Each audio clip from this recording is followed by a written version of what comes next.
Jadi kita harus buat dasar, bincang. Sebelum kita buat dasar, kita bincang. Dan setelah kita dapat buat dasar itu, kita kena huraikan balik kepada masyarakat kita. Lebih-lebih lagi dalam era baru ni. Supaya mereka boleh sokong dan melaksanakan dengan sepenuh hati, sepenuh jiwa. Baru kita boleh berjaya.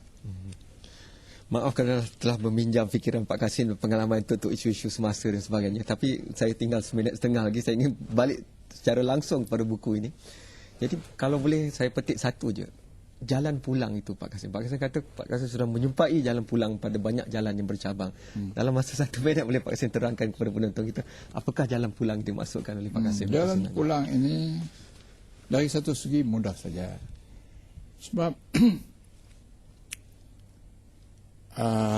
agama Islam yang dijaminkan ataupun direda oleh Tuhan kepada kita ialah agama Islam yang diajar, diwahyukan dan diajar kepada Nabi Muhammad di dalam Al-Quran. Surah Fatihah, Siratal Mustaqim, jalan yang lurus. Inilah Islam yang sebenar. Inilah jalan yang kita mau. Lurus dalam arti kata, ia tidak menyeleweng sama ada ke kanan atau ke kiri, ke atas atau ke bawah.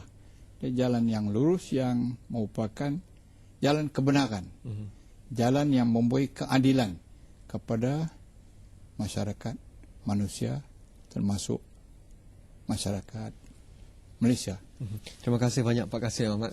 Satu bagi saya an honor lah kata orang putihnya untuk bersama Pak Kasim hari ini, dan itulah kesimpulan yang saya rasa saya akan sudahi sudut pandang pada kali ini, kerana apa yang dikatakan oleh Pak Kasim pada akhir tadi dicari oleh semua orang di seluruh dunia, dan kita sudah melihat pergerakan untuk mencari jawapan persoalan seperti itu di Amerika Latin, di Asia, di Afrika, dan kini di seluruh dunia, malah di Amerika sendiri. Sekianlah saja untuk kali ini. Jika anda ada pandangan sendiri ataupun mahu berhubung dengan Pak Kasim, tahu bagaimana caranya, nak tahu, hantarkan email pada saya di sudutpandang@astro.com.my, sudutpandang@astro.com.my. Saya akan letakkan blog dan sebagainya. Pak Kasim pun ada blog sendiri ya, dah agak lama, bukan baru-baru ini.